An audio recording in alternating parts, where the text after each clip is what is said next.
Hello everyone, welcome to a mini blog. তো first দিনে আমরা সন্ধ্যেবেলা একটু বেরিয়েছিলাম। আর আমরা দুজনেই বেরিয়েছিলাম, সবাই একটু রেস্ট করছিল রুমে।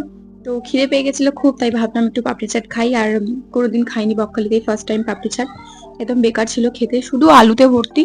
আর দুটো বড় বড় শুধু পাপড়ি ছিল, একদম টেস্ট। তারপর আমি খেলাম, খাওয়ার পর ওকে টেস্ট করতে বললাম, ও সেম কথাই বললো, শুধু আলু ভর্তি, দুটো বড় বড় পাপড়ি দেওয়া আছে। শুধু পাপড়ির টেস্ট আছে, খুব ক্রাঞ্চি ছিল পাপড়িটা, কিন্তু অতও ভালো না। আমাদের কলকাতায় পাপড়ি চাট যেরকম পাওয়া যায়, ওখানে সেরকম টেস্ট আমরা পাইনি। যাই হোক, হোটেলের দিকেই ফিরছিলাম, তারপর আরো বন্ধুদের সাথে দেখা হয়ে গেল। তারপর চলে এলাম ওদের সাথে চা খেতে, আর চা খেয়ে আড্ডা মারলাম। আর মাছ ভাজা ওখানে দেখছিলাম সবাই খাচ্ছিল, তাই আমাদের বন্ধুরাও সবাই কিনেছিল বাড়িতে, রুমে নিয়ে যাওয়ার জন্য অ্যাকচুয়ালি প্যাক করিয়ে। তো একটু মাছ ফাছ দেখলাম ওখানে, মাছের মোটামুটি দাম আছে, ভালোই দাম আছে।